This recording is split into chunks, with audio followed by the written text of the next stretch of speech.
Muda. Kuna siri gani katika neno muda?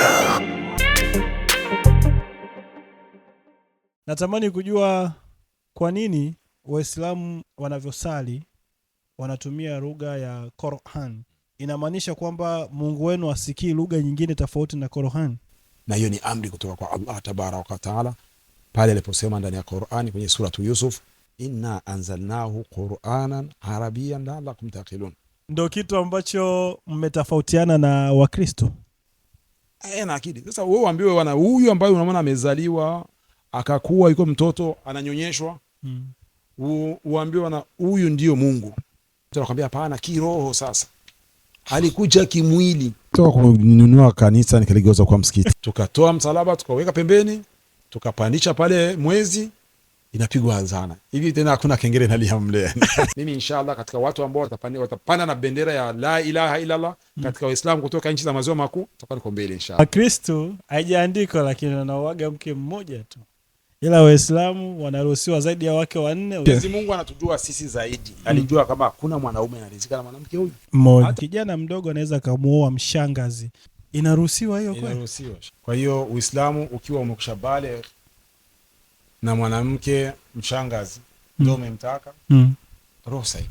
Ipo kwa mwanaume mmoja atakuwa na wanawake 700 peponi. Mwanaume mmoja peponi atakuwa na wanawake 700.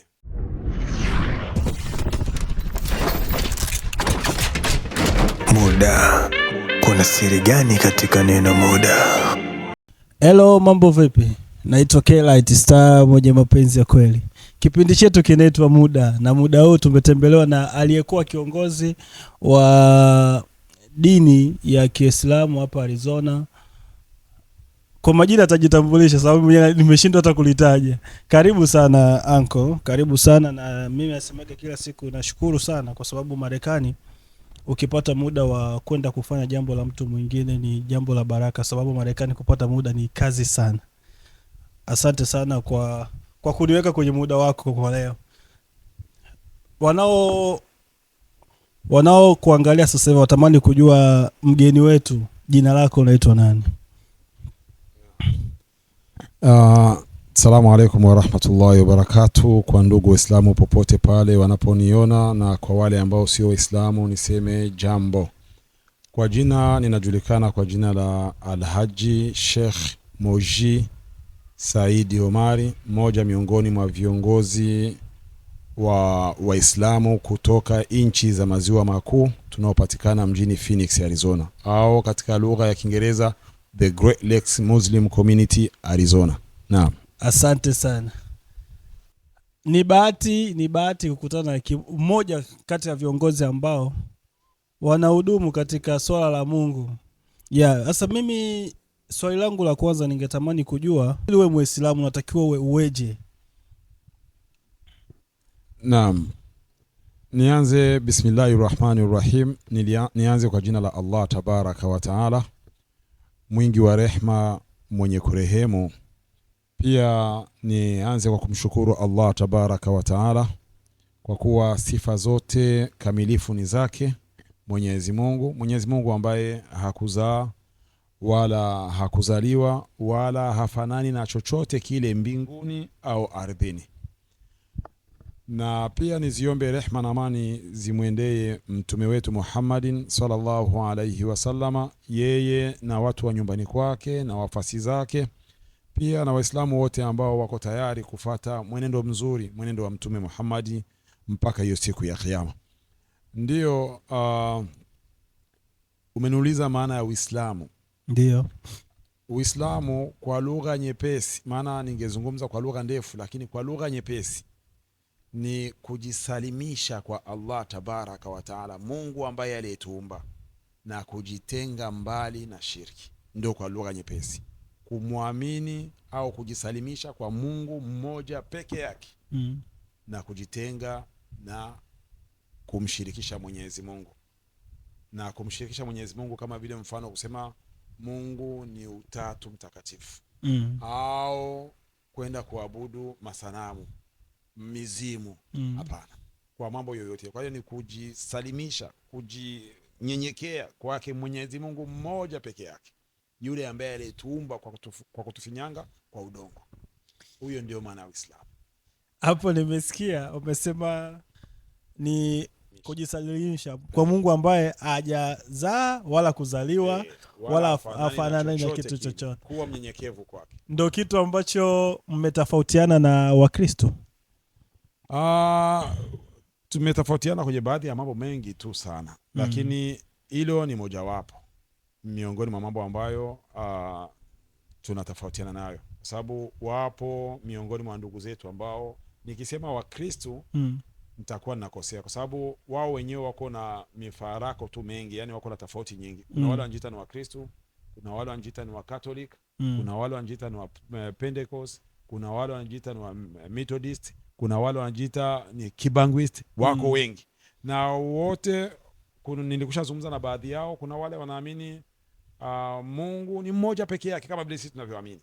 Lakini wao tofauti, wanasema Nabii Isa au Bwana Yesu ni mtoto wa Mungu, au tunatofautiana hapo.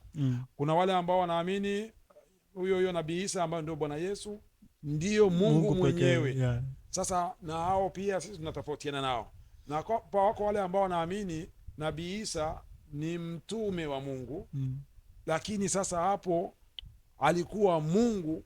Wana mambo wanavuruga hapo, na hao pia tunatofautiana hao. Tunaamini Mungu ni huyu mmoja peke yake, na Nabii Isa ni mtume wa Mwenyezi Mungu, na mitume wako wengi tu sana, kama mitume 25 na manabii kama 125. Kwa hiyo si Muislamu yule ambaye atamwamini Muhammad ndio mtume, Nabii Isa si mimi simtaki au simjui, huyu hajawa Muislamu. Sisi tunasema amana rasulu bima unzila ilaihi min rabbihi wal mu'minun. Hakika mtume wetu Muhammad sallallahu alaihi wasallam aliamini yale ambayo aliteremshiwa na Mwenyezi Mungu na waaminifu wote. Alafu ukiendelea huko mwisho wa aya anasema tunaamini Mwenyezi Mungu na malaika zake na mitume zake wote bila kubagua hata huyu mmoja. La nufarriqu baina ahadi min rusuli, atumbagui yoyote katika mitume wa Mwenyezi Mungu.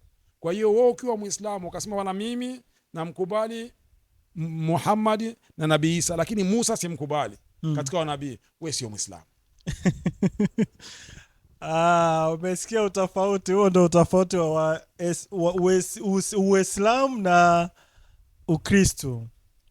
Nimependa unavyoelezea, ila mnaamini kwamba Nabii Isa naye ni alitumwa na Mungu. Tunaamini ya kwamba Nabii Isa ni mtume. Akiwa mtume ndio hivyo katumwa na Mwenyezi Mungu. Sasa hivi mtu Muislamu ambaye aswali swala 5 atapokelewa kweli mbinguni? Naam, Muislamu asio swala 5 kwanza inatakiwa ijulikane ya kwamba kupitia kwa maneno ya Mtume Muhammadin sallallahu alayhi wasallam pale aliposema ya kwamba awwal ma yuhasabu bihi al-abdu yawm al-qiyama as-sala. Jambo la kwanza kabisa peke yake mja wa Mwenyezi Mungu, mwanadamu anaulizwa mbele ya Mwenyezi Mungu ni swala.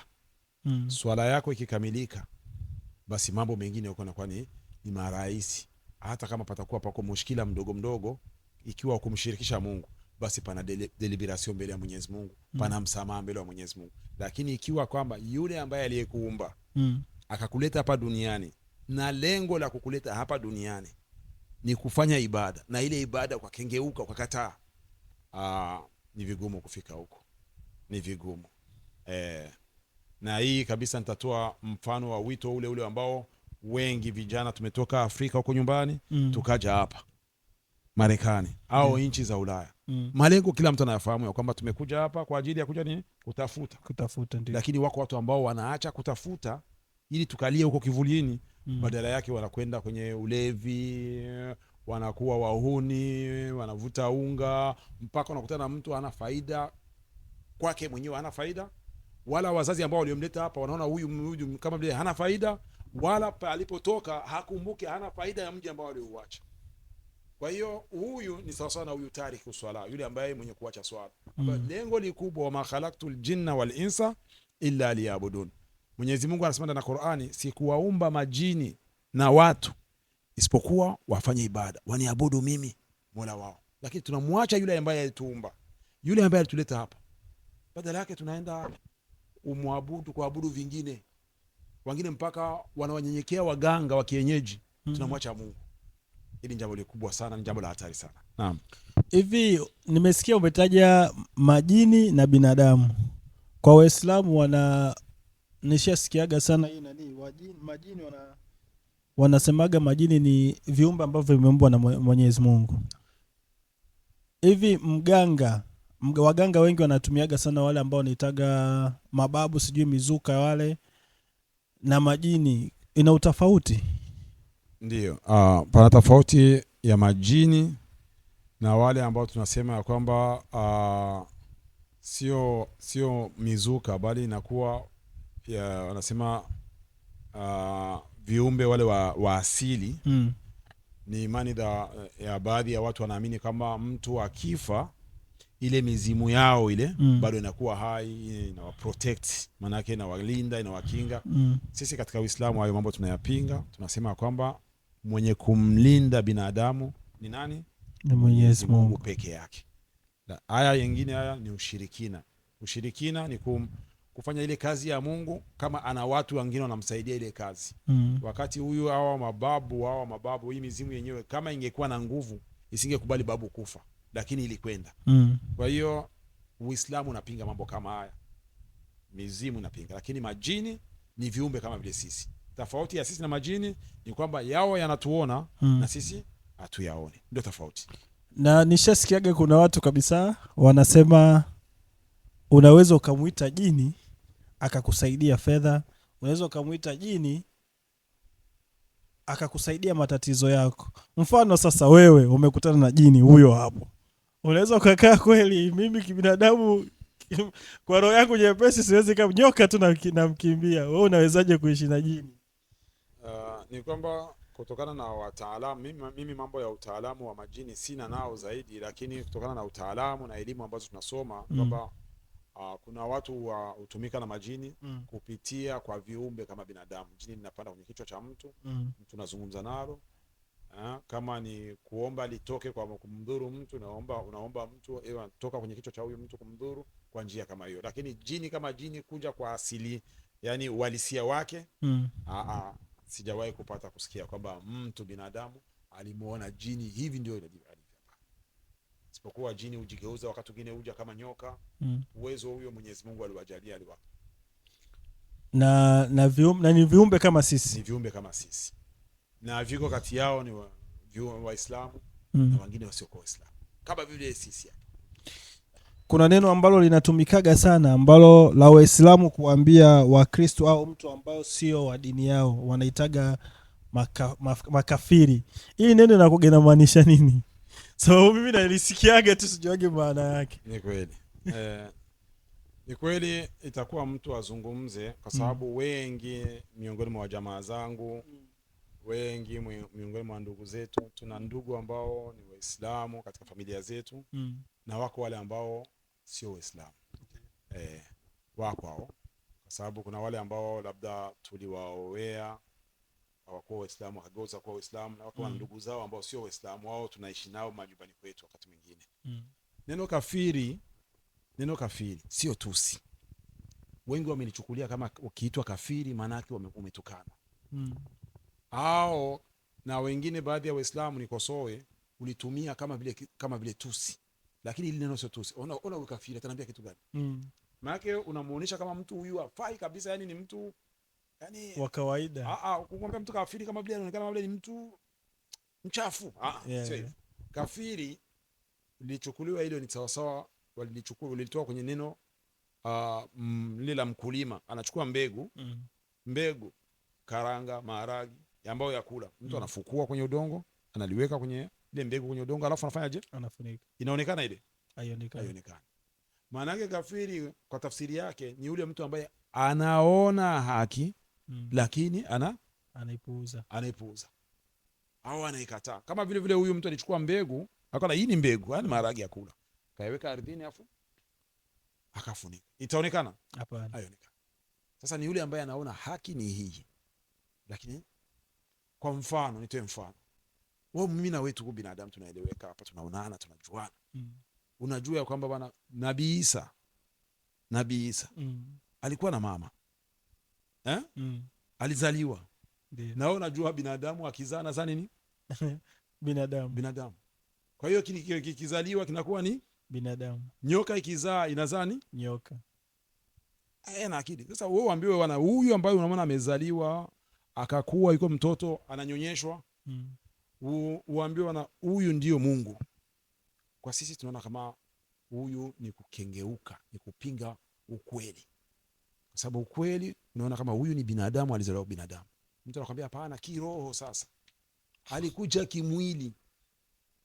Pana mambo mengi ambayo unaweza ukimuuliza mtu mpaka unamwona kama tumepewa akili bana. Tumepewa akili, lazima tuitumie hii akili. Kwa hiyo kujibu swali lako ni kwamba kafiri sio tusi. Kafiri ni mpingaji, yule ambaye ameona ukweli lakini akaufunika ule ukweli na akaukataa kwa kusudi tu. Anajua lakini anapingana na ukweli. Sawa. Ila mimi leo tupo kama lisali zima. Natamani kujua kwa nini Waislamu, niseme wote, kitabu chao hadi wanavyosali wanatumia lugha ya Qur'an. Qur'an. Yeah. Na ni lazima. Kwa nini isitumike lugha ambayo labda uliokuta wazazi wako wanaongea au lugha nyingine tofauti? Inamaanisha kwamba Mungu wenu asikii lugha nyingine tofauti na Qur'an? Swali lizuri. Ni kwamba sisi Waislamu waga tunafuata maamrisho ya Mungu wetu ambayo aliyotuamrisha ndani ya Qur'an. Na vile vile katika dini zingine ni hivyo hivyo. Niweke uwazi ya kwamba Mungu wetu anasikia lugha zote. Ukiomba kwa tatizo lolote lile, yani omba kwa lugha yoyote ambayo unaijua, na Mwenyezi Mungu anasikia na Mwenyezi Mungu anajibia. Lakini kwenye ibada peke yake ndio imewekwa lugha ya Kiarabu, na hiyo ni amri kutoka kwa Allah Tabaraka wa Taala pale aliposema ndani ya Qur'ani kwenye sura Yusuf, inna anzalnahu Qur'anan Arabiyan la'allakum taqilun. Hakika sisi tuliteremsha Qur'ani kwa lugha ya Kiarabu ili mpate kuwa na akili. Kwa hiyo tukisema kila mtu aswali kupitia lugha yake, ni kwamba tutakuwa tunakosea. Kwa nini tutakuwa tunakosea? Kwa sababu lugha, ukitranslate lugha, pengine tusipati neno ambalo litakalotumika kama lile neno ambalo lilikuja literemka katika Kiarabu. Mfano, tuseme Allah, ukisema Mungu tayari ni kosa. Hakuna wingi wa Allah. Kama vile ukisema Mungu wakiwa wengi miungu. Umeona? Lakini Allah hawezi kupata wingi wake kwa sababu yeye ni umoja peke yake. Mwenyezi Mungu anachukuliwa kama hesabu isiyogawanika mara mbili. Mungu ni mmoja peke yake. Kwa hiyo kwenye jina la Kiarabu, kwenye lugha ya Kiarabu anatumiwa ni Allah. Kwa hiyo hilo jina linatumika hivyo. Tukisema akbar, vile vile ukiweka kwenye lugha zingine tofauti, unakutana pana upungufu wa hilo neno. Kwa hiyo ruhusa ikawa katika kufanya ibada peke yake, tutumie hilo neno, tutumie lugha hiyo ya Kiarabu, amri kutoka kwa Mola wetu. Lakini katika kuomba, maombi mengine, kila mtu anatumia lugha yake. Na ndio maana unaona panapatikana urahisi. Mimi nikitoka hapa nikienda China, bwana huyu alisoma dini, watanipeleka kwenye msikiti wa China, patakuwa hakuna ulazima wa mimi kuzungumza Kichina, kwa sababu nitawaambia tu Allahu Akbar. Wa China wote wanajua, hata huku nyuma yangu atasema Allahu Akbar. Nikisema Allahu Akbar nikaenda hapa, wa China wote wanaenda Allahu Akbar, sami Allahu liman hamida, wote watarudi Rabbana walakal hamd. Nikisema assalamu alaikum wa rahmatullah, wote wa China watasema assalamu alaikum wa rahmatullah. Lakini sasa tukiwa tutatumia sasa kwenye lugha zetu, mtu kaenda Kongo, Mungu anaitwa ni Nzambe. Ukenda huko katika kabila za Kibwari, Mungu anaitwa Kabeja. Ukienda Mkirundi wanasema imana. Maana yake utakutana kila watu wana jina lao la Mungu. Sasa ukiweka kwenye ibada itakuwa ni mista. Itaonekana watu wengine wataweka upungufu wa lile jina la Mwenyezi Mungu. Ndiyo sababu. Manake Mungu kwa lugha nyepesi ya Kiingereza tunasema ni unique.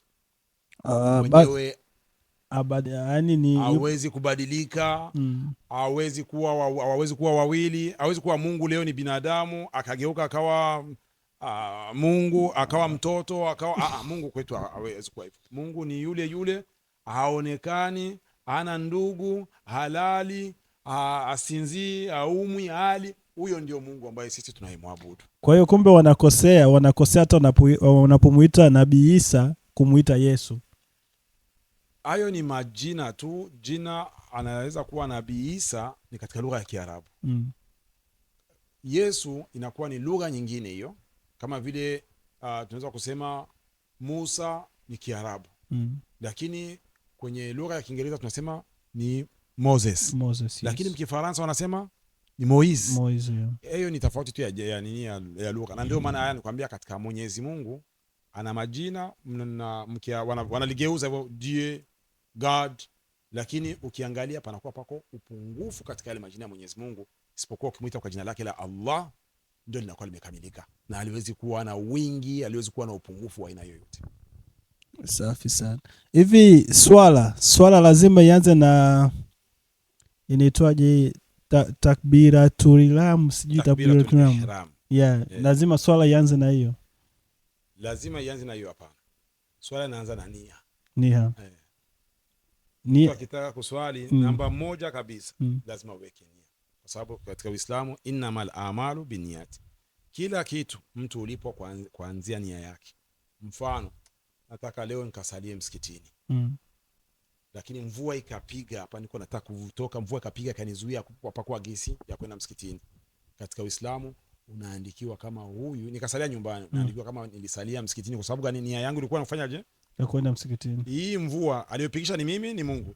Mungu ndo alipigisha. Kwa hiyo huyu uwezo hapo ulinizuia kwenda huko.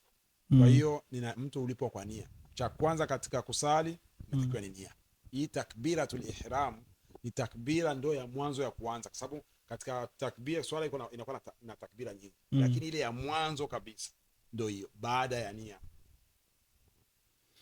Hivi ni marufuku Muislamu kusherekea birthday au Valentine Day? Nikisema ni marufuku inategemea na misimamo na miono ya watu. Wengi miongoni mwa wanavyoni wameharamisha hilo jambo. Lakini wakati huyo katika Uislamu ukisema kitu ni haramu, maana yake kinakuwa na ushahidi kutoka kimeharamisha nani? Na Mungu. Au kama kikuharamisha Mungu, kiwe kimeharamisha mitume wake walikikataa. Umeona? Kwa sababu mitume huwa wanachukua, wanatuambia, wanatufundisha kutoka kwa Mwenyezi Mungu. Sasa nitumie lugha tu nzuri, nasema si vizuri watu kusherehekea birthday katika Uislamu. Wengi wanasema si vizuri. Kwa sababu ukiniambia ni haramu, utaweza ukaniomba dalili. Dalili iko wapi? Mimi sina. Kwa hiyo mimi niseme ya kwamba si vizuri, kwa sababu uwezo kusherehekea siku zako ndio zinamalizika za kufanya nini, za kuishi. Birthday leo nina miaka 25. Nikiwa leo ndio siku yangu ya nini ya kuzaliwa kwangu, maana yake kesho itakuwa 26. Kama nimeandikiwa miaka 30, maana yake mbaki mingapi? Minne. Unasherehekea kuondoka. Kila mtu anataka aishi hapa muda. Umeona? Kwa hiyo sisi tunakuwa na hapana. Tulipaswa kusikitika na kulia, sema kumbe nimebakiza miaka 4 tu yani. Na sijafanya mambo mengi mazuri ya kumridhisha Mungu. Nikenda mbele ya Mungu nafikia wapi? Naenda mbinguni, peponi au naenda motoni? Ili ni jambo la kutafakari kila wakati, kuwa nafikiria yani. Tuwe tunaeka hapa kwa malengo, ndio nimezungumza. Tunataka maisha ya baadaye yawe mazuri au mabaya? Mabaya au mazuri. Tunatakiwa tumalize na mwisho mwema. Mwisho mwema. Na huyo mwisho mwema upatikane isipokuwa kwa kuyafanya mali mazuri. Sasa unapokuwa unasherehekea ule siku zako, maana unasherehekea siku zako ambazo zinakwenda kumalizika. Tupale kusherehekea ile siku ambayo mtu atamia amezaliwa bana, leo nimeingia duniani. Lakini watu tunasherehekea siku ambayo mtu dunia market siku zake zinamalizika. Zinamalizika. Hii nataka niulize kwa faida ya wale ambao labda walifika kwenye Ramadhani wakiwa wadhaifu, wagonjwa, wanatumia dawa, alafu wakasema acha hizi siku ambazo nimetumia dawa nitalipa, ikawa deni. Ramadhani nyingine imefika hawajalipa. Ni sawa kuingia kwenye kufunga Ramadhani nyingine inayofuata wakati una madeni mengine ambayo ukufanya mwaka jana? Mimi nadhani Uislamu ni mzuri sana. Sio mzuri tu, alafu ni mtamu. Alafu ni mwepesi. Na Mtume Muhammad sallallahu alaihi wasallam asema dini hii ni nyepesi. Haiwi nzito isipokuwa kwa yule mwenye kutaka kuweka uzito. Dini yetu ni kama vile nyoka. Umeona? Ukitaka kuishika, uishike wapi? Kwenye mkia. Kwenye mkia. Unaishika kwa kichwa, ukishika kwenye mkia za kuuma. Umeona? Dini ya Uislamu ni dini nzuri. Nyoka ukishika kwa mkia sinageuka. Lazima. Umeona? Kwa hiyo ukitaka kushika Uislamu tumeambiwa udkhulu fi silmi kafa. Ukitaka kuingia kwa Uislamu, ingia miguu miwili. Usiingie mguu mmoja, mwingine umeacha nyuma. Mtu iwapo kama ameingia mwezi wa mtukufu wa Ramadhani, akawa na maradhi, Mwenyezi Mungu shazungumza na Qur'ani. Qur'ani haikuacha kitu. Ndani ya Qur'ani Mungu hakuacha kitu. Anasema jina la Qur'ani, anasema faman kana minkum maridan aw ala safari fa iddatu min ayamin ukhra. Yule ambaye atakayekuwa mgonjwa au msafiri, zile siku ambazo alikula yuko kwenye maradhi azilipe kwenye mwezi na katika siku zinazokuja baada ya Ramadhani. Au umesafiri, Mwenyezi Mungu hataki wewe usafiri safari ndefu, njaa, pengine ni ndege, pengine ni gari, misukosuko nini. Sasa upaka unajipata ukiwa safarini, kula ndani ya safari ni bora ndani ya mwezi wa Ramadhani kuliko kufunga. Na ukiwa mgonjwa, kuna watu wengine ni mgonjwa lakini anajikaza mimi siwezi kula mwezi wa Ramadhani, bora nife na akili nafunga. Hapana. Dini imetuambia kula, alafu baada ya Ramadhani ufunge. Lakini baada ya Ramadhani bado anaendelea kuwa mgonjwa. Ugonjwa huyo unaangaliwa ni ugonjwa wa namna gani? Ni ule ugonjwa endelevu? Ikiwa ni ugonjwa endelevu, unaomba usifungi bali ulipe kibaba. Tuseme mfano, bana mimi ugonjwa wangu, kuna wale watu wanaumwa ugonjwa ule mzito ambaye huyu yani sio kupona leo wala kesho. Ni yani mwaka, kuna mtu anakaa hata miaka 5 au 10 yuko na hiyo ugonjwa. Kwa hiyo kila siku ya Ramadhani unalipa kibaba, maana $5 unawapa maskini. Yani chakula cha maskini kwa siku moja. Unawalisha kesho tena $5 mpaka siku 30. Uzito wepesi. Lakini sharti iwe ni ugonjwa ambao wenyewe hauna matarajio usimete baada ya Ramadhani pana kupona. Lakini sio huyo mtu anaumwa pengine vidonda vya tumbo na wengine wanatumia uko na uhuni kama wenye tuko hapa Marekani. Unaweza kutana ni Muislamu, tuwe wa kweli, anakuambia bwana, mbona unakula mtu wa Kiislamu? Bwana mimi I'm sick man, man. Umeona, wanataka dharura isiyokuwa na kichwa wala miguu eti anaumwa. Ambaye anayejua uzito na ukweli wa hayo maradhi, unamjua ni nani? Mungu pekee yake. Unaweza ukatudanganya sisi wote, au ukatudanganya kama unaswali, unafunga, lakini mwenyewe anajua kama kweli huyu anafunga kweli ni Mungu. Kuna watu wanadanganya wengine hapa. Tena ndio unaona mtu amelewa na swaumu, kumbe hafungi. Akiwa mbona bana, hii kazi yangu nataka ni ile bana, bila hivyo hawa atuwahukumu. Yuko ambaye atawahukumu. Unamjua ni nani? Mungu pekee yake. Kwenye dini ya Uislamu hairuhusu mwanamke kwenda kuhudhuria mazishi. Ni kwa nini iliwekwa hivyo? Wala hajasema hivyo. Hakuna tafsiri hata. Sababu sijawahi kuona kwenye watu wanazika namuona mwanamke anahudhuria. Kwenda kuzika ndo wanawake hawaruhusiwi. Kwenda makaburini kuzika. Kwenda makaburi. Kwa nini iliwekwa hivyo wasiende makaburini kuzika? Amri kutoka kwa Mwenyezi Mungu. Wanawake kutoka kwa wasiende kuzika. Lakini kwenda kilioni wanaruhusa hiyo. Baada ya kuzika, wanawake kwenda kuzuru makaburi, kutembea makaburi kupata khibra. Walikuwa likatazwa kwa zamani na Mtume, lakini baadaye ruhusa ikatoka mtu aende kwa makaburi. Akaona kumbe wenzetu tunakuja tunawalaza hapa. Ndio mashimo yote haya matuta yote hapa ndio huko humu.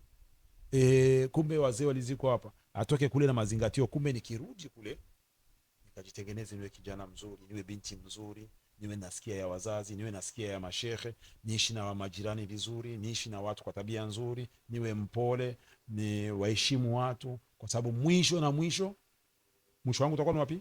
kaburini. itakuwa ni kaburini. Sasa kwa nini waliamua?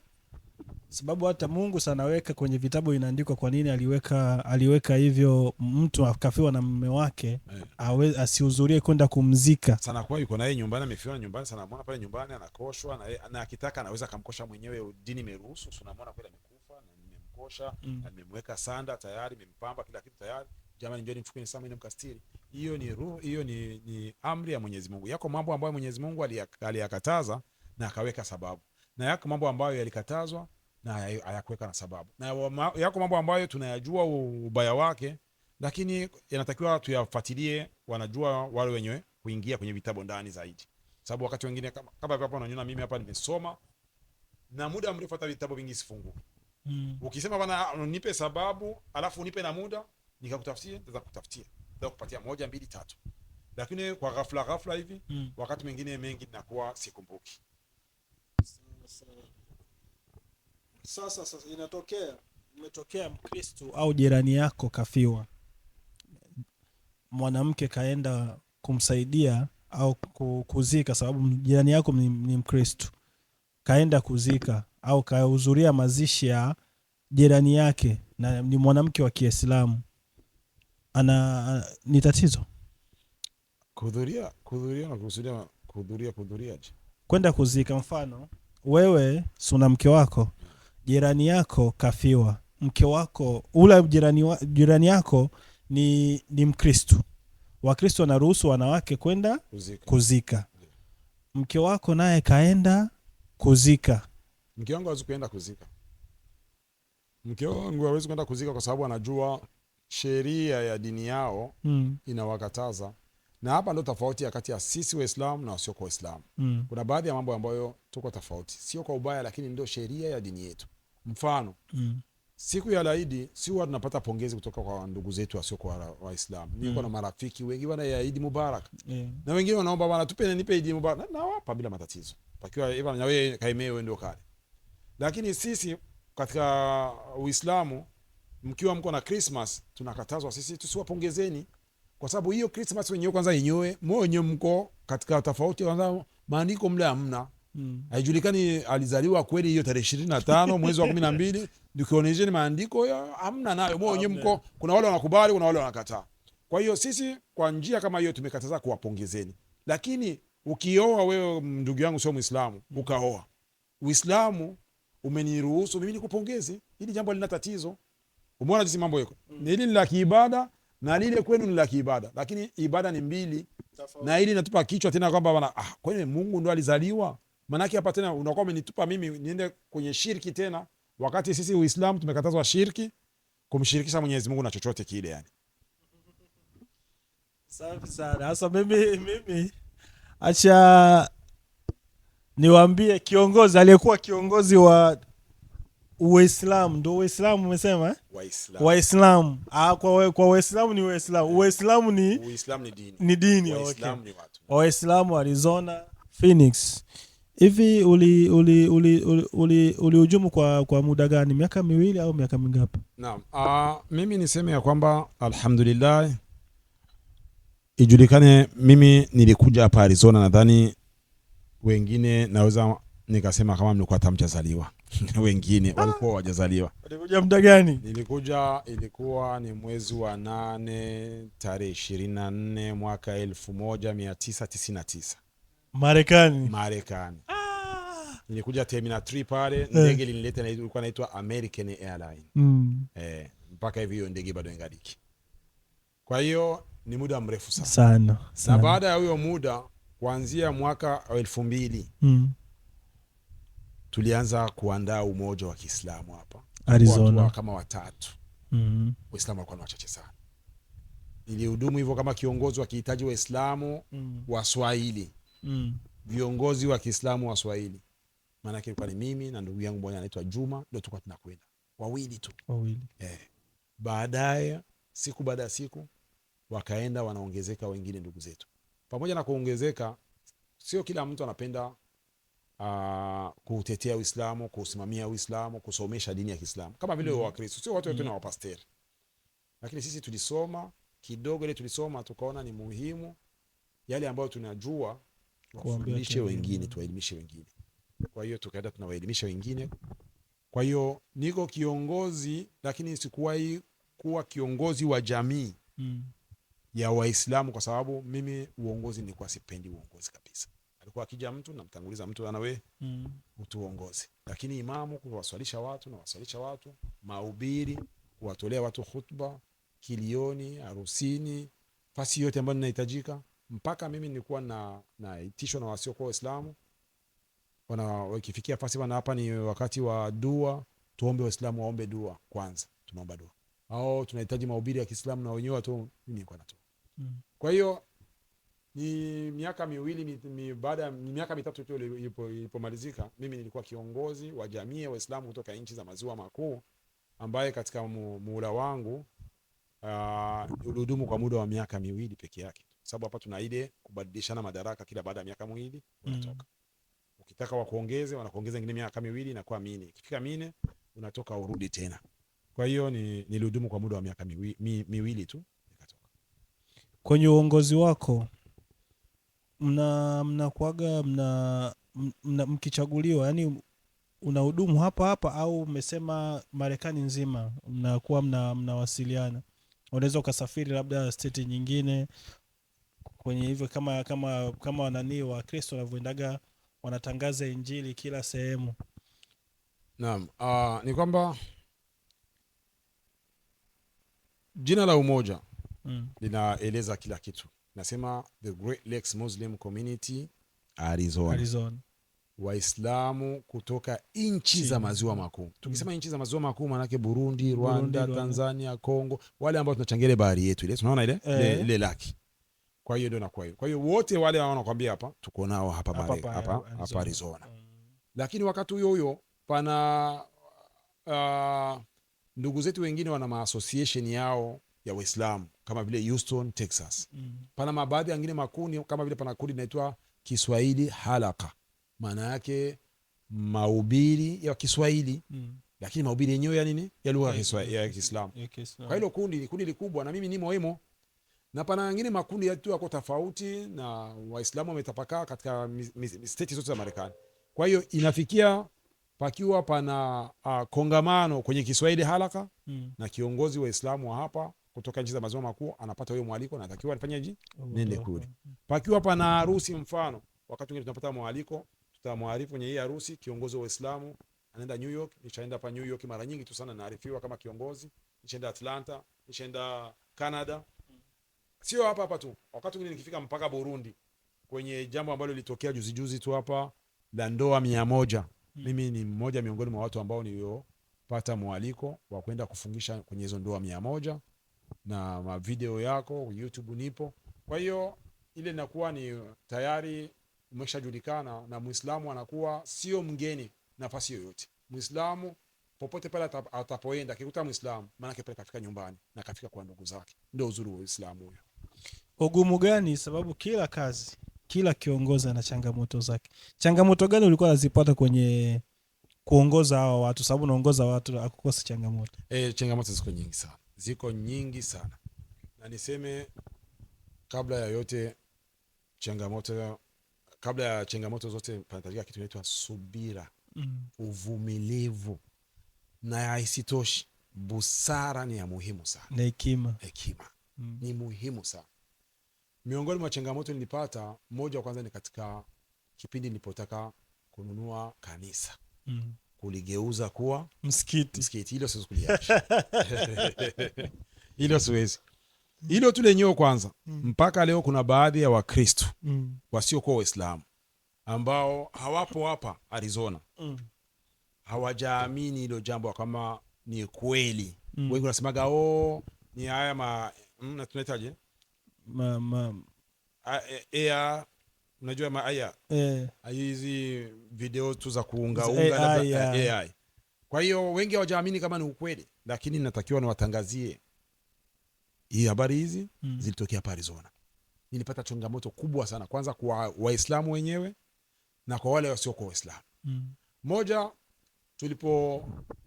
tulipoanza umoja wetu tulikuwa tuna nafasi, tulikuwa tu wadogo, na kama unavyofahamu mambo ambayo yanajulikana, hata kwa Ukristo ni hivyo hivyo.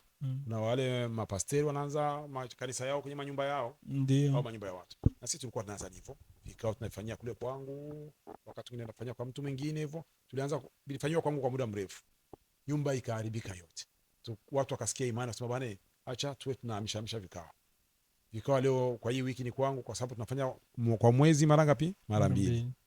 Kwa hii wiki ni kwangu, kwa wiki tunatafuta mtu mwingine anataka kupokea kikao kwa ajili ya Mwenyezi Mungu. Maana yake tunakuwa tumeprofite, tumechukua avantage ya kuja kukuona, kuona familia yako. Pia tunakuwa tumekutana sisi wote kwa pamoja. 3, tunakuwa tumekuja kuchangia kwa pamoja hiyo siku. 4, tunakuwa tunabadilishana fikra. Kuna wale tunaonana kwa muda mrefu, tunapatia fursa hapo.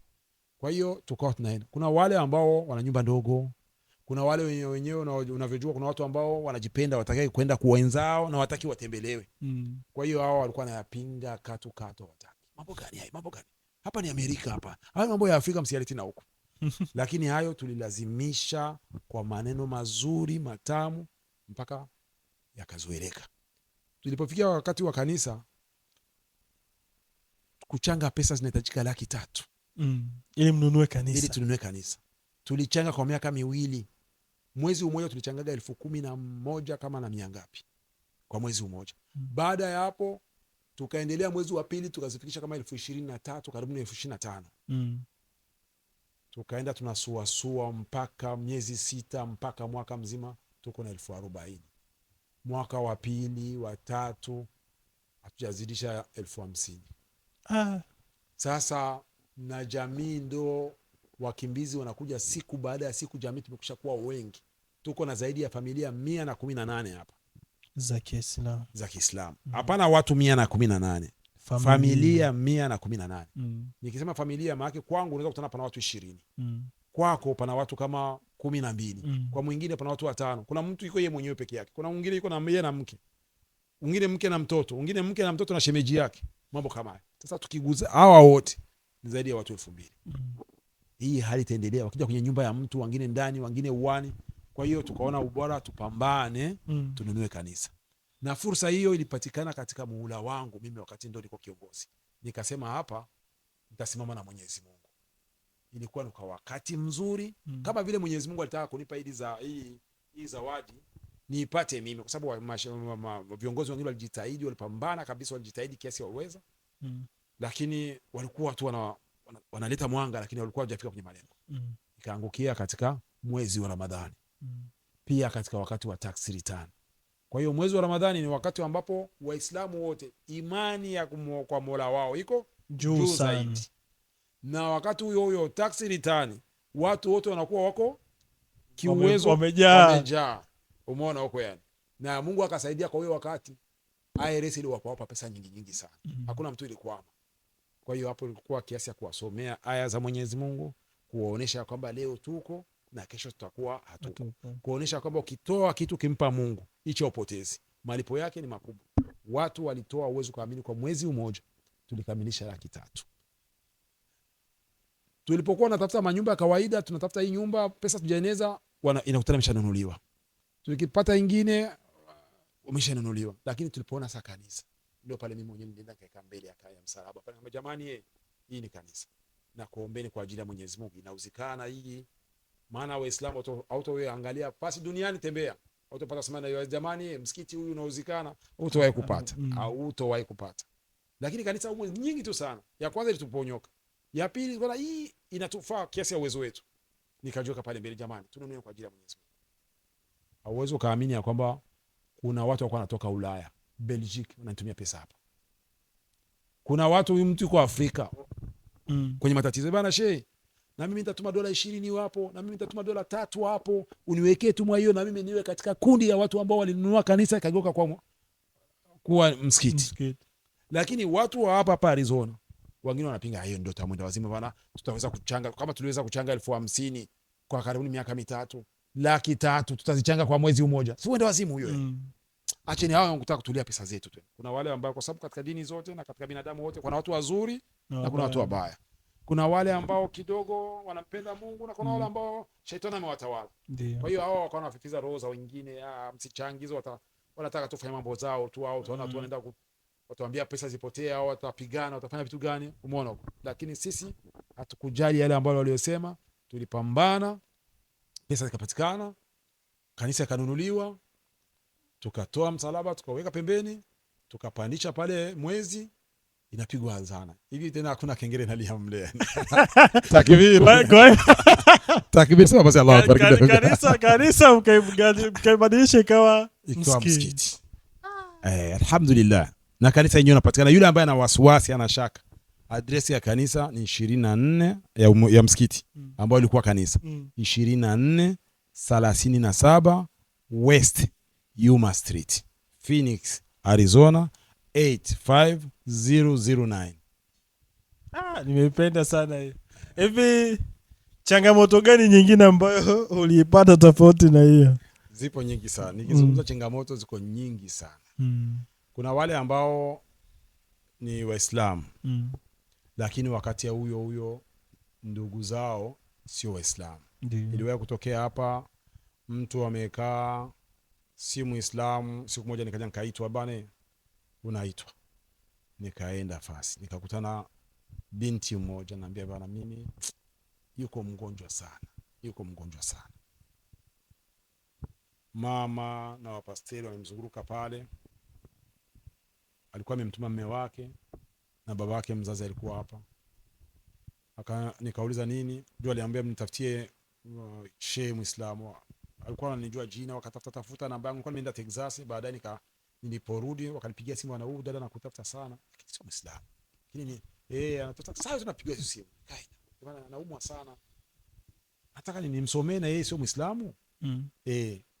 Wanasema kumsomea sio kwa Muislamu sio vibaya, na mabasi binadamu. Basi acha tuniacha nende. Nikaenda kufika pale, akaniambia shehe, bwana ilikuwa kabisa na saa yote kila nikizimia nikizindukana na kuuliza kama ushafika au hujafika. Nashukuru sana kwa nako. Mimi nataka nilikuwa kuitafutia tu, nilikuwa nataka kuingia kwa Uislamu. Kuingia kwa Uislamu. Bwana niko tayari. Uko tayari? Inuka, kainuka. Sema ashhadu an la ilaha illa Allah wa ashhadu anna Muhammad rasulullah wa anna Isa rasulullah. Sema kwa Kiswahili, na shahidilia na kubali kwa moyo wangu mimi mwenyewe na kutamka kwa ulimi wangu bila kulazimishwa na mtu, ya kwamba Mungu ni mmoja peke yake na Muhammad ni mtume na Nabii Isa au Yesu ni mtume. Basi akasema hivyo, akasema alhamdulillah, takbir, umesha kwa Muislamu hapa. Akainua mikono akasema alhamdulillah rabbil alamin, alhamdulillah rabbil alamin. Akalala, akakana kufa. Mama yake mzazi akachukua msalaba akamvika, akasema huyu ni Mkristo. Hapana, ni Mkristo, wala labda walimweka majini tu, labda walimweka majini, haiwezekani mtoto wangu. Baba yake anamwambia bana, ndio amemwita shehe na mme alienda akamwita shehe, na sisi sote tuko hapa, amesema haya amekufa. Sasa takuwaje nini Mkristo? Kusema kumzika Kiislamu ilikuwa ni shida, vita. Ilikuwa ni vita. Kumzika, tukatolewa sote nje, tukatoka, tumefukuzwa na familia. Yani ilikuwa ni usumbufu mkubwa, vikao vya hapa na pale, na sisi kwa maiti yetu sisi Waislamu hatuachi. Kama ni pesa tutakubali kulipa pesa, lakini penye kuwa watu kila siku hapa haribiki mambo. Mwisho na mapasteri wakaeka pembeni, wachungaji wakajadili hapo na nani yao. Sio hapa na siku moja. Sio siku moja, inazungumzwa kwa kifupi tu, ilichukua siku. Mwisho tukaja kuitwa, bwana ndio nimchukue mtu wenu. Chukue maiti yenu. Wao washachanga pesa, kwa anahitajika pesa karibu kama 1000 wakati wa mbele hapo, yani 9,000 sio na ngapi yani. Kuzichanga alikuwa ni hivi. Wakristo hawakuwa wengi, kwa wadogo. Lakini tukamwambia njoo nimchukue mtu wenu. Sisi tukaja kumchukua mtu wetu, tukapeleka msikitini kule, kuuliza msikitini, bwana tuna mtu kule, tukawaelezea kesi yetu. Tukaja kumchukua, wakaja kumchukua, kazi kwa bure. Kuna hata kingorongoro walitoka. Kwa hiyo miongoni mwa changamoto ambazo tulizopata, tupo hapa na ziko nyingi tu sana. Mimi kuna siku rafiki yangu mmoja hivi alifariki, alikuwa Muislamu. Tulihudhuria mazishi. Tulienda kabisa mbali kidogo, siwezi kukumbuka address, lakini ni mbali kidogo. Kama saa 1 saa 1 na mimi nasema mlipataje ile eneo la Waislamu mnazikanaga bure? Sisi Wakristo hadi tuchange hela tuchoke ndio tunaenda kumzika.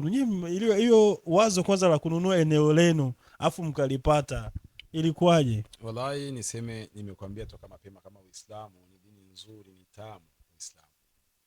Muislamu kuacha maiti ya ndugu yake eti naikaa siku 1, 2, 3 inaoza au inakula barafu, hiyo haiwezekani.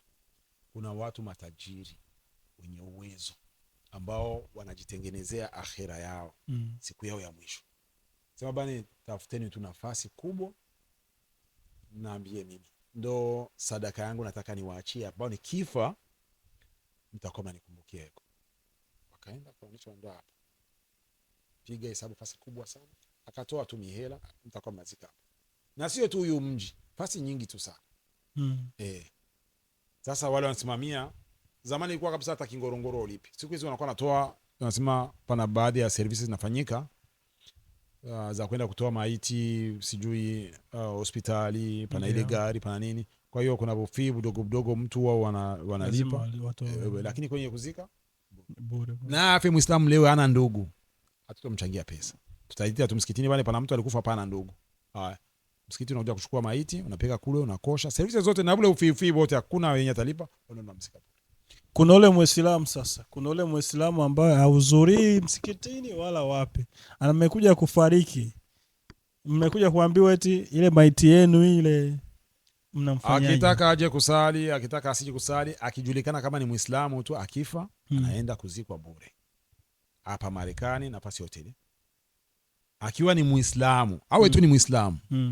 Kuna wale Waislamu ambao wanaitwa Waislamu aswi maana ni wale wapuuzi wale wafanya maasi kama makosa. Kuna yule ambaye aswali, kuna yule ambaye anakaa mbali na Waislamu. Yeye ni Muislamu tu, jina ni Juma Hasani, lakini unaweza kutana hata mwezi wa Ramadhani afungi, lakini Muislamu. Akifa hukumu hiyo tunamwachia nani? Mwenyezi Mungu. Sisi tunafanya yetu, kwa sababu akiozea juu ya ardhi, sisi wote tunapata laana. Sasa tuitaki hiyo laana yako, uende ukajuane na yule ambaye alikuumba. Na kwa nini ulikataa kusali, ulikataa kufunga, uliishi na jirani yako vibaya, au ni Mkristo? Sio lazima jirani yako awe akitaka awe kabila yoyote, awe dini yoyote, unatakiwa uishi naye aje vizuri. Umpende ndugu yako kama unavyojipenda wewe. Umtakie mazuri kama vile unavyojitakia, na kinyume chake usiyotaka kufanyiwa utaki kumfanyia mwenzako. Ndio Uislamu huyo. Twende sasa kwenye swala la ndoa. Wakristo haijaandikwa, lakini wanauaga mke mmoja tu, ila Waislamu wanaruhusiwa zaidi ya wake 4 ukiwa na uwezo. Hivi mke wako kabisa anaweza kukubali uongeze mke kweli? Anaridhia hiyo, au ndo ile dini na mbana tu ana la kusema? Ni kwamba kwa kifupi ni kwamba tuanzie kwanza kwa Wakristo. Mwe hata huyo mmoja mkwa na sababu hakuna hata nafasi yote kwenye maandiko yameandikwa Mkristo anapaswa kuwa na mke mmoja. Kwa sababu Wakristo wengi, niseme karibuni ya wote, mtu ambaye wanamfuata ni nani? Yesu. Aliwahi kuwa na mke? Alikuwa na wangapi? Hata mmoja. Sasa mbona kwa nini mnaoa? Umeona hapo yani? Maana yake inaonekana hapo mmeenda kinyume na Bwana Yesu. Bwana Yesu yeye akuoa, mwe mnaoa. Na yeye katika nini mafundisho yake akasema mnifuate mimi. Mimi ndio njia ya uzima. Mimi ndimi njia. Na aende kwa baba isipokuwa kupita kwa nani? Kwake. Sasa yeye alioa? Hapana. Lakini mwe mnaoa. Kwa hiyo hatutakiwa wale wake zenu wawe wetu, maana mwe mnatuzulumu. Kwa hiyo hatukutakiwa kuoa kabisa. Wewe kwa sababu mwe mnatakiwa mumpate Bwana Yesu, na Bwana Yesu akuoa. Na yeye akuoa. Lakini sisi mtume wetu alikuwa na zaidi ya mke mmoja. Mtume Muhammad ndio na mtume wa mwisho wa wote. Kwa hiyo sisi tukapewa ruhusa na Allah, sio na Muhammad, na Allah.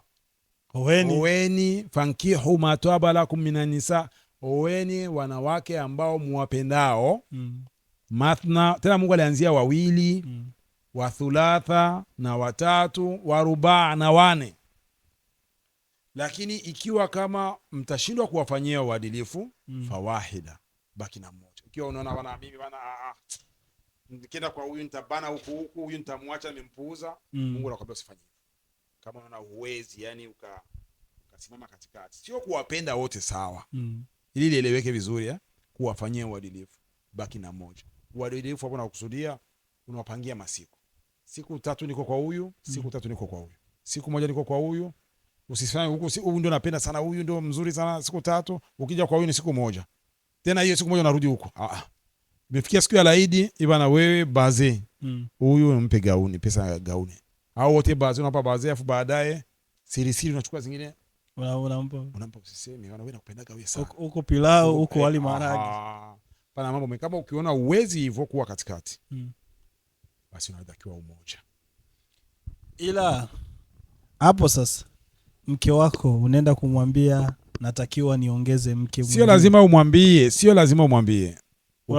Ukitaka kumwambia unaweza kumwambia, ndio vizuri kumwambia, lakini ukitaka au umwambie. Unamleta tu. Hata mama yako mzazi mwenyewe una ruhusa ya kumwambia, sio lazima kumwambia. Siseme una ruhusa. Sio lazima kumwambia mama bwana nataka kuoa. Mama unaona ukitaka kuoa naenda unaoa. Kwa sababu asilimia ya wanawake 99 kwa 100. Ukimwambia bwana mimi nataka kuoa wengine, nyumba inakuwa inawaka moto. Hata kama ni Muislamu.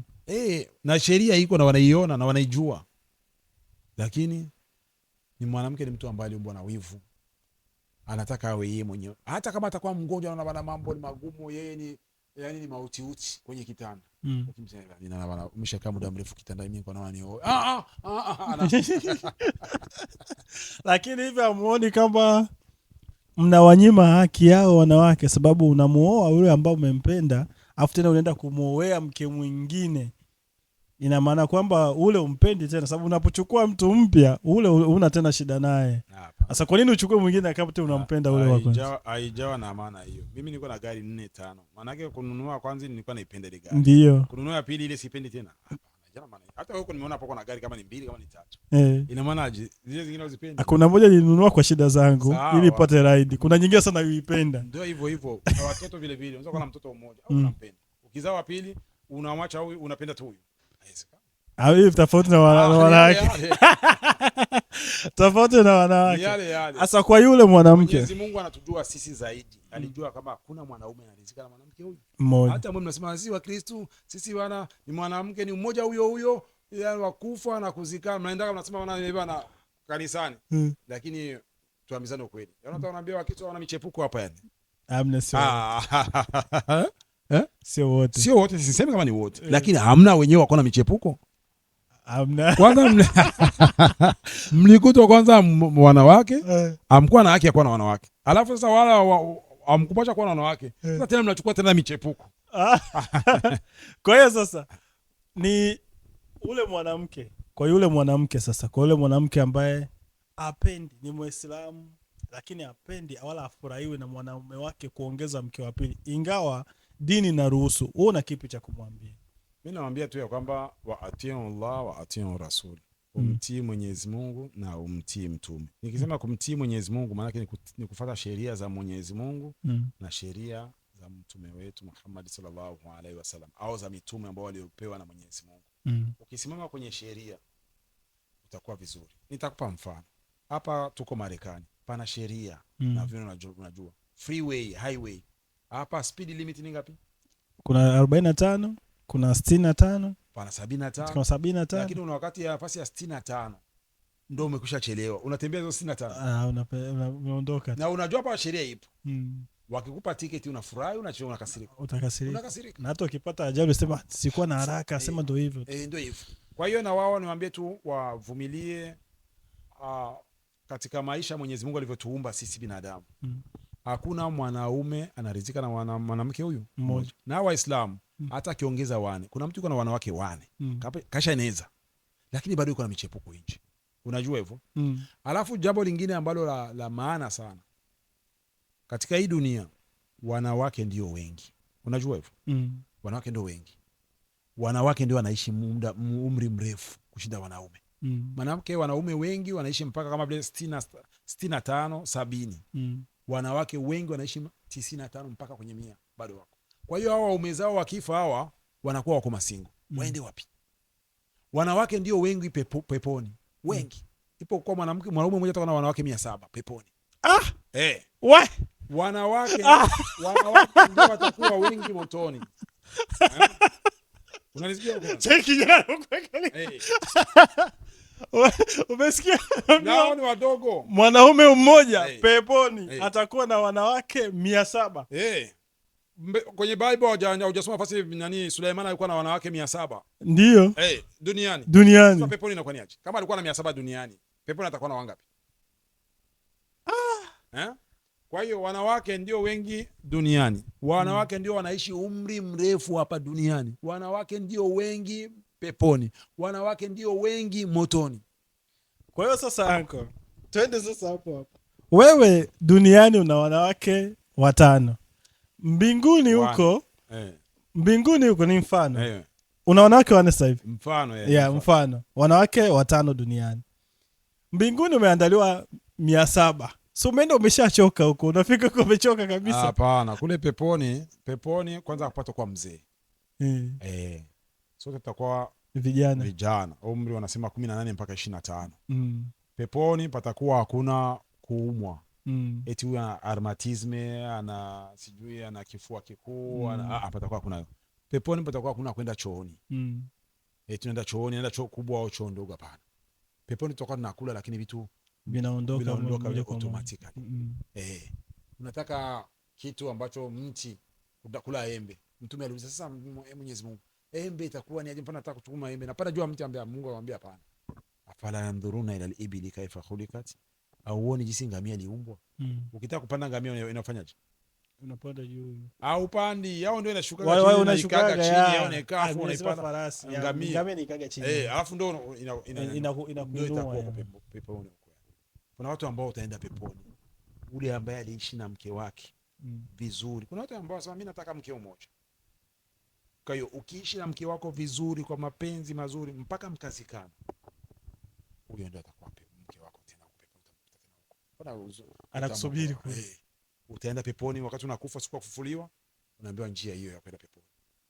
Una peponi sana mke wangu, ambaye utamkuta huko. Unafika pale, mimi nataka mke wangu ni nani? Ni Fatima. Fatima, nenda hii njia. Unaenda, ukifika pale, hichi chumba fungua chumba, ukifungua chumba hivi mtu anakupeleka. Unaona mtoto mwanamke mzuri sana, yani mtoto mzuri anakunywa maji unayaona kwenye mle kio. Unataka kunyambilia mbea, mimi ni msimamizi tu hapa. Mimi sio mke wako. So mtoto Fatima, njoo twende. Anakwambia ingia mwako kwa njia. Unaenda kwenye njia nzuri na kwambia unaona wengine wawili. Mimi nataka sio sisi. Nenda huko. Unaenda huko na ukutana kundi la wamama, wanawake mabinti wazuri.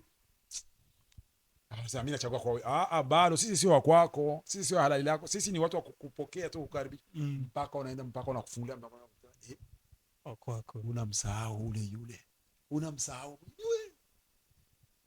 Maana hizi starehe zinapata wale ambao waliishi na wake zao vizuri, na wale walitenda mambo mazuri hapa duniani, wale ambao walijizuia na mabaya, alafu Mwenyezi Mungu ndiye anawalipa huko peponi na wake zao huko peponi. Sasa hapo kwa wewe sasa ukijiangalia, au hizo starehe ambazo zipo mbinguni utazipata kweli ukijiangalia matendo yako hapa duniani? Moja mazuri ambayo yapo peponi utayapata. Simetoka kununua kanisa nikaligeuza kwa msikiti. Hilo ni moja. Wataka kutuchokonoa. Hili ni moja wakati nilipokuwa, unajua katika changamoto, wakati nilipokuwa nataka kununua, palikuwa ambao wasio kwa Waislamu walipojua tunataka kununua kanisa, na wao wakaingia kwenye kinyang'anyiro, wanaonyo wakaweka ofa yao, nataka ili tusipati. Lakini Mwenyezi Mungu alikuwa ashatuandikia riziki ya mtu ni riziki ya mtu, hata watu wafanye jua lizuie haiwezekani. Wakapandisha bei. Kanisa ilikuwa ni 200, ilikuwa ni 200 na zaidi na 50, ikapanda 260, ikapanda 280, ikaenda mpaka 300, 305, sisi tukaichukua. Umeona? Kwa hiyo Mwenyezi Mungu aliona hii nia na nguvu nilitumia nguvu nyingi sana. Alafu vile vile Mwenyezi Mungu anazungumza na Qur'ani, la taqnatu min rahmatillah. Usikati tamaa katika rehema za Mwenyezi Mungu. Kwa nini? Hata ukiwa mtu mwenye ulikosea, ulifanya makosa mengi sana mabaya, usijitupilie ukajiachilia. Tegemea Mwenyezi Mungu, fanya suluhu na Mwenyezi Mungu, mjongelee Mwenyezi Mungu, mbembeleze Mwenyezi Mungu. Inna Allah yaghfiru dhunuba jamia. Mungu anasamehe dhambi zote. Alikuwa jamaa mmoja wa zamani huko, alifanya mabaya yote ambayo unayoyafahamu duniani. Hakuna baya ambayo aliacha. Kwa miaka 70 mpaka akawa yuko taabani, anataka kufa. Akaita watoto wake akasema, wana moyo watoto, sikilizeni. Mimi najua nikifa moja kwa moja kwenye moto wa jahannam. Kwa hiyo Mungu hawezi kunisamehe mimi, nishafanya mambo mabaya mengi sana. Nikiwaelezeni hata moyo wengine mwezi atakunijongelea. Mtaona niko ni baba yenu anakuwa mchafu sana. Kwa hiyo nikifa, nichomeni moto. Majivu muyagawe mara 3. Nusu muyapeleke maji, mkayasambaze maji, yangine mchukue udongo, msambaze na udongo iwe kama vile simenti, yangine mwende jangwani kule porini mtupe. Ili Mungu asinipatagi. Juu mimi akinipata ataniadhibu sana. Umeona huko? Lakini kwa uwezo wa Mwenyezi Mungu akaamrisha malaika wa baharini wakakamue yale majivu, yakakamuliwa. Akaamrisha malaika wa ardhini ajungue yale majivu, yakajunguliwa. Akaamrisha malaika wa jangwani waende wakakusanye majivu. Unaona uwezo wa Mwenyezi Mungu, wakakusanya majivu. Mwenyezi Mungu kwa uwezo wake akasema kun fayakun. Kuwa ule kijana, ule mzee, akarudi kwa mzee. Mwenyezi Mungu akamuuliza, umeomba wakuchome moto baada ya kufa kwako, umeshakufa. Na majivu wameenda, watoto wamefanya hivyo hivyo ambao uliomba. Lakini mimi Mwenyezi Mungu nina uwezo mkubwa, nimekurudisha tena. Unasemaje? Jamaa akaanza kunyenyekea, Mola wangu, kama nilifanya hivyo nilikuwa nakuogopa kwa ajili usiniadhibu, juu nishafanya mambo mengi sana. Mungu akasema kuogopa tu kuadhibiwa na mimi, ukuogopa mwingine mimi, basi nimekusamehe yale yote ambayo uliyofanyaga yote kwa kuniogopa tu mimi Mola wako, au kuogopa mwingine. Ungenishirikisha mimi ukaniogopa mimi ukamwogopa na mtu mwingine, basi ulikuwa ni moja kwa moja ndani ya moto. Lakini kwa kuwa uliniogopa mimi Mola wako, nimekusamehe. Na wewe uko kwa watu ambao wataingia peponi. Unaona Mwenyezi Mungu huko. Kwa hiyo usikatagi tamaa kwa kusema la nishafanya hii dhambi ni kubwa, mimi nitaingia motoni. Kila siku kianguka awe inuka tu na umtegemee Mwenyezi Mungu. Ni mwema sana. Mimi inshallah katika watu ambao watapendeza, watapanda na bendera ya la ilaha illa Allah katika Uislamu kutoka nchi za maziwa makuu, tutakuwa niko mbele inshallah. Sasa hako mimi nataka kujua, sababu naonaga ndoa nyingi za Kiislamu waziangalie umri wala nini. Kijana mdogo anaweza kumuoa mshangazi. Sasa hivi wanaita mshangazi mtu mwenye umri mkubwa kumzidi. Inaruhusiwa hiyo kweli? Inaruhusiwa. Kwa nini inaruhusiwa? Mtu mwenyewe alioa mtu ambaye alikuwa wanasema alikuwa ni mkubwa kwake au ni mtu mzima, alifanya hivyo.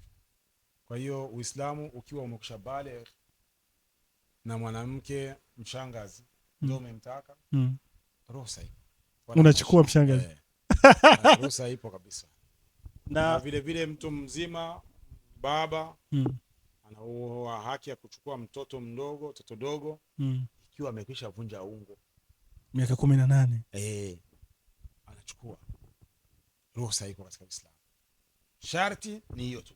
Awe amekwisha baleghe khan mwanaume na binti awe amekwisha vunja ungo. Basi. Uislamu ni dini nzuri sana, tamu. Hadi mishangazi hivyo. Ninaruhusiwa? Inaruhusiwa kabisa. Hivi sasa anko. Na kuna yule ambaye mwanamke alifunga ndoa Afrika. Au nilete mfano mwanamke ameolewa akaachika kwenye ndoa yake kwa talaka 3. Anataka tena, unajua ndoa zinakuwa na hasira, wanaachanaga kwa hasira. Wamekaa vichochoroni, wamesamiana wao kwa wao. Inaruhusiwa tena zile talaka 3 zikavunjwa tena wakarudi wakawa ndoa ikaunganika? Katika Uislamu hilo jambo hakuna. Isipokuwa lipo hili. Ukioa mwanamke mkavurugana ukampa talaka, tunahesabia na tunawaomba watu, kwa sababu hiyo ni changamoto ambayo napata na mimi nimeipata hapa. Kuna wengi ambao wako na wanawake lakini sio wake zao. Kwa nini? Kwa hiyo hasira za kipuuzi yani. Mwanamke anaomba talaka, wewe kama kwa mwanaume kwa niandikie kwanza niko na wanaume wengi tu hapa, tena niko nao mstari ambao wananisubiri. Ukimpa hiyo talaka, ana popote pale penye anaenda zaidi ya kuja kukuchunga na kukufuata nyuma. Umeona?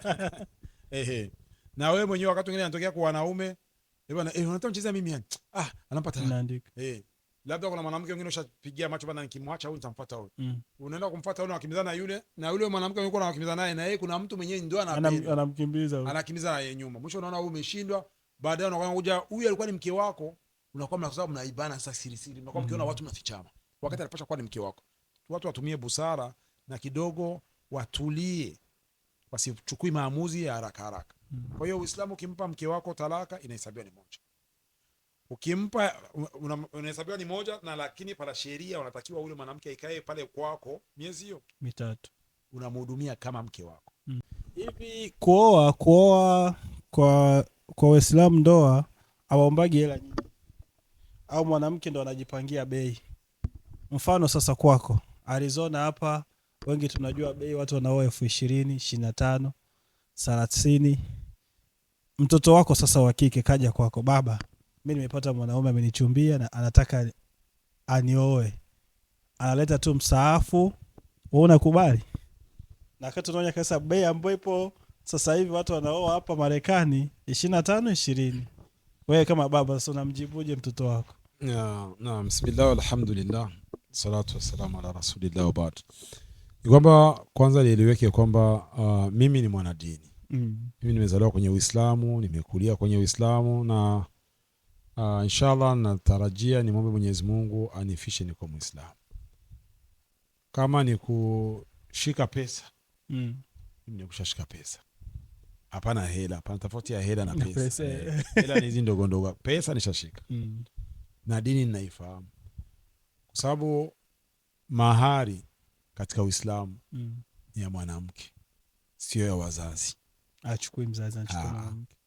Mahari katika Uislamu ni zawadi ya yule mwenye kumuoa mtoto wangu, anamletea zawadi. Sasa mwa ile zawadi, mtoto anamwambia baba, na nimepewa zawadi na mchumba wangu, na wewe chukua hii, hiyo nitapokea. Lakini eti yule aje moja kwa moja anipe mimi, ni ile situmii. Akimpa msaafu, ibana ndio zawadi. Hii inashinda pesa zinyangempa. Kwa sababu hakuna kitu ninachoheshimu mimi kama Mungu aliyeniumba mimi, ambaye alinijalia akanitoa huko akanileta hapa, kaniwezesha mimi nimpate ule mtoto. Kuna wengi wanamtafuta tu mtoto mmoja katika maisha yao yote mpaka miaka 60 hajapata mtoto. Wamekwisha tamba, wamehangaika mpaka kuwaganga, wamepoteza mapesa lakini hawajampata. Mimi hata kuomba sijaomba, kanizawadia mwenyewe Mungu kanipa. Alafu wanaambie mtoto wangu, anaambie bana, mtu ameleta maneno ya Mungu, yule ambaye kakuzawadia mimi. Maana kakupa mtoto ndio ambaye ndio mimi. Ananipa zawadi ya maneno yake Mwenyezi Mungu. Unasemaje? Unakubali sikubali? Mimi nakubali. Uislamu nakataza tu mtu kuoa bure, free.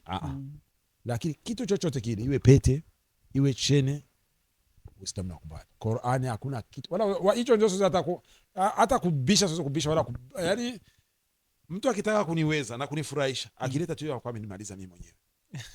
Sintokubali mimi. Lakini maamuzi yako kwa nani? Kwa mtoto. Lakini hiyo ndio itakuwa wishi yangu, yani kama vile ndani ya moyo wangu nitakuwa kubali. Naam. Kwa hiyo wewe mtoto wako, mtu akije na msaafu tu anachukua, anaondoka naye vizuri sana. Kuna yule hasa Muislamu kama wewe,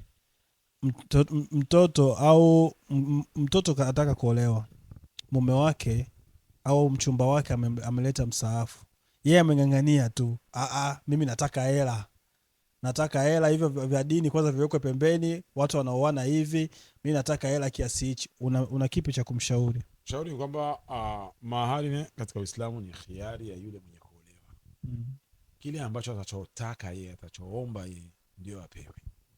Pamoja na kwamba Qur'ani ni kitu kikubwa sana, lakini kama akuomba Qur'ani akamwambia mimi nataka zako pesa, mpe pesa. Umeona? Kuna watu tuko tofauti. Tuko tofauti. Sio kila mtu anataka dini. Sio kila mtu anampenda Mungu. Kuna wale watu ambao hapa nishawahi kumuuliza mtu, anambia wewe ana vipi wewe, dini yako nini? Mbetime, I don't believe in religion. Wako wengi kwa wazungu, hata huyo wazungu hapo. Siamini huyo ma religion. Na kuna wakati unaweza kumlingania mtu, nadhani kama huyu sio kama mimi na wewe hapa tunaenda msikitini sisi wote. Lakini ndani ya mle msikiti tuna malengo tofauti. Ndio. Kuna mtu anaenda pale kunyenyekea na kulia shida zake, Mungu nina shida, ninafanya kazi lakini kila nikipata cheki inapotea. Kuna watu pale akishakuwa anaenda kuomba maisha mazuri, akipewa maisha mazuri msikitini haumuoni tena. Na kuna wale watu anaenda kule msikitini, kuna baadhi hata wengine ni wanga, pengine wana kuwanga. Kwa sababu mwanga yaacha angalia nafasi ya kuchezea, anacheza nafasi yoyote ile. Kwa hiyo mimi ni mshauri yule ambaye atakayeomba chochote kile anataka kuomba, ile ni khiari yake katika Uislamu, amepewa khiari kwamba kile anataka. Lakini mafunzo ya dini ya Kiislamu, mahari kama mahari ndogo ndio yenye baraka. Maanake mtu kaomba 20,000 na mtu kaomba 1,000, huyu mwenye aliomba 1,000 ndio ana thamani mbele ya Mwenyezi Mungu, kwa sababu kuwekeana uzito. Kwa nini? Hizo 20,000 hizo ni nzuri uziombe kwa mtoto mwenzako, lakini ni zina uchungu iwapo kama wewe ndio utaombwa. Kwa hiyo sio vizuri katika Uislamu kuomba mahari nyingi. Ni vizuri katika Uislamu mahari yawe ndogo. Safi sana. Mimi niseme tu nimeshukuru kwa muda wako leo. Nilikuwa na vingi vya kuuliza, lakini muda wa Marekani umeniambia umetoka kazini unatakiwa ukapumzike. Nasi Mungu akitujalia tukipata wasaa mwingine tena tutakutana kwa mara nyingine. Sababu maneno hayaishi. Kila siku kuna vitu vipya. Nitafurahi tena siku nyingine nikikualika kama leo unakuja kutuelimisha namna moja au nyingine. Labda siku za mbeleni huko tunaweza kuja tukaifuata dini yako. Tukahitaja jina moja tu, Allah. Na mimi nitoe shukurani kabisa, nione hapa mashehe tuko wengi sana hapa. Sio chini ya mashehe zaidi ya 10 ambao tunapatikana hapa. Na wengi wetu tumesoma kwenye shule kubwa ambayo linajulikana kwa jina, university kubwa ambayo inajulikana kwa jina la Al-Azhar Sharif. Hapa Marekani? Hapana, ambayo inapatikana Misri. Kwenye Azhar Sharif tulikuwa huko. Kwa hiyo ulikuwa na uwezo wa kuita yoyote yule ambaye unayemtaka katika hao, lakini ukanifadhilisha mimi. Muda. Kuna siri gani katika neno muda?